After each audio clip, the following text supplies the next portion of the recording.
Embajador, el reto de la relación con los Estados Unidos. Durante los últimos años se puede hablar que ha ido gradualmente creciendo un tema monotemático, es decir, la seguridad en esta relación. El tema de seguridad, el tema de cooperación militar, de cooperación policíaca, de cooperación entre entidades encargadas de la persecución del crimen, se ha vuelto casi el elemento único de la relación bilateral. La iniciativa Mérida es la iniciativa bilateral por excelencia y en ocasiones se maneja la idea de que el gobierno de México se ha vuelto adicto a este tipo de asistencia, que en ocasiones es difícil expresar por qué la necesitamos. Por ejemplo, el elemento de asistencia técnica en procesos de extradición. Yo diría que la autoridad mexicana tiene los conocimientos necesarios para manejarlos, a menos que renuncie a hacerlo, como lo ha hecho últimamente, produciendo deportaciones o entregas que sustituyen desafortunadamente los procesos formales de extradición. Y ciertamente esta es una característica, este monotematismo es una característica que habría que corregir a fondo. El eje de la relación bilateral con Estados Unidos tiene que ser diferente. Necesitamos un eje que apunte hacia las necesidades y demandas del desarrollo de la economía mexicana, de la cooperación económica, financiera, técnica, científica con Estados Unidos, que es la principal potencia técnico-científica del mundo, y obtener beneficios mutuos que desde luego tienen que inclinarse más del lado del socio relativamente menos avanzado que es México. Para ustedes sería necesario entonces iniciar una nueva etapa del TLC de América del Norte. El TLC para América del Norte, el NAFTA, cumplirá 20 años de vigencia en 2014. Parece una buena oportunidad para que los tres socios revisen su funcionamiento, vean qué ha marchado bien, qué no ha marchado bien, y busquen, en efecto, modernizarlo. Es un tratado que se negoció hace casi un cuarto de siglo, y hay muchos elementos nuevos en las economías de los tres países que requieren ser tenidos en cuenta en una nueva visión del tratado. Por ejemplo, una integración progresiva de los mercados laborales. Por ejemplo, la búsqueda sistemática de la convergencia entre las tres economías. Las brechas de producción por trabajador, de ingreso por habitante, se han ampliado.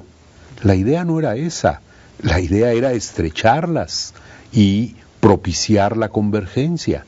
Bueno, hay que revisar por qué no ocurrió eso y ver de hacerlo ahora en las nuevas condiciones de la segunda década del siglo XXI. Entonces estaríamos hablando de lograr una mayor integración con los tres países que conforman América del Norte. Una mayor integración, pero sobre todo una integración más equilibrada que responda fundamentalmente a las necesidades de la parte relativamente menos desarrollada. No quiero decir que piense o que pensemos en esquemas de asistencia al desarrollo. Esos ya no corresponden, pero esquemas de complementación y de colaboración técnica, científica, en innovación, en diseño de nuevos productos, en sectores de avanzada como las energías renovables, como el transporte ferroviario moderno, que abran nuevos espacios para la colaboración entre los tres países. Hay que corregir un historial de 20 años que no ha rendido los frutos que pudo o que pudieron alcanzarse si las cosas se hubieran hecho mejor, con menos subordinación y con un trato más igualitario entre los tres países signatarios. El tema de migración, pareciera que para los Estados Unidos cobra vigencia cada 4 años, pero en realidad, por supuesto, siempre está presente. ¿Cómo abordarlo sabiendo que para México depende de cuestiones totalmente ajenas, en este caso que dependen directamente de Estados Unidos? En cualquier escenario que vea a los próximos 15, 20, 25 años, la economía estadounidense necesitará un componente importante de mano de obra proveniente del exterior, de mano de obra que emigre a Estados Unidos y que constituya ese pool de trabajadores inmigrados en Estados Unidos, sin el cual muchos sectores de la economía no funcionarían adecuadamente. De nuestra parte, hay que adoptar las acciones que permitan que nuestra mano de obra excedente, que no encuentra trabajo remunerador, como dice la OIT, trabajo digno en México, sea cada vez menor. Pero habrá un tiempo en que seguirá habiendo un grupo importante de trabajadores mexicanos que requieran emigrar. Y para eso, más allá de la legislación migratoria de Estados Unidos, que es una cuestión propia del gobierno y de las autoridades estadounidenses, incluido desde luego el poder legislativo, se requiere negociar en materia de trabajo migratorio, como ya lo han hecho los países en el pasado.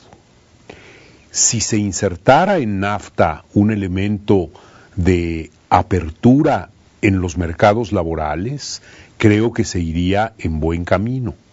Pero aún en ausencia de eso, una buena negociación sobre trabajadores migratorios parece indispensable. Se dice, con razón, que legislar en materia migratoria es facultad soberana de cada país. Pero hay reglas universales. Ninguna legislación migratoria en Estados Unidos o en ninguna otra parte puede violar derechos humanos fundamentales. Puede estar basada en la discriminación o el perfil racial. Puede ser claramente inequitativa, como han sido algunas de las legislaciones locales que se han aprobado recientemente en Estados Unidos. Ahí están los ejemplos. Arizona es quizá el más notorio de ellos, pero no es el único.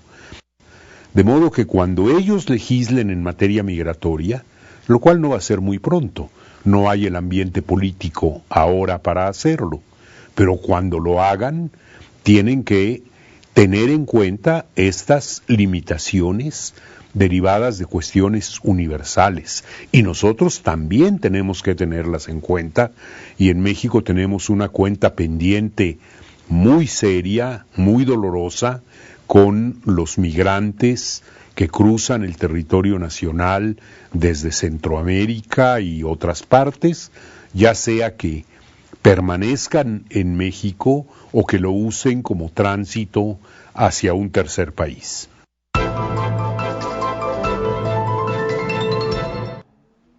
Bueno, ahí lo tiene. El día de hoy concluimos con este primer tema, que son las relaciones, los retos de las relaciones, desafíos, pues, en cuanto a la relación con los Estados Unidos, vista por las plataformas políticas encargadas de las relaciones internacionales de los 4 partidos. Les recuerdo que durante todo junio vamos a conocer precisamente estas posiciones de los responsables de política exterior de los 4 candidatos a la presidencia. Es información valiosa, toda vez que, a pesar de ser pues el otro gran brazo de la política de las naciones, a nuestro juicio la cobertura de las campañas pues no ha profundizado en esta área en el que el caso de México se traduce en estos desafíos internacionales del país. Son 16 tópicos o piezas que usted también podrá consultarlos o volver a verlos a través de www.efectotv.com o bien en youtube.com/efectotv. Nuestro objetivo, por supuesto, es contribuir a un voto informado.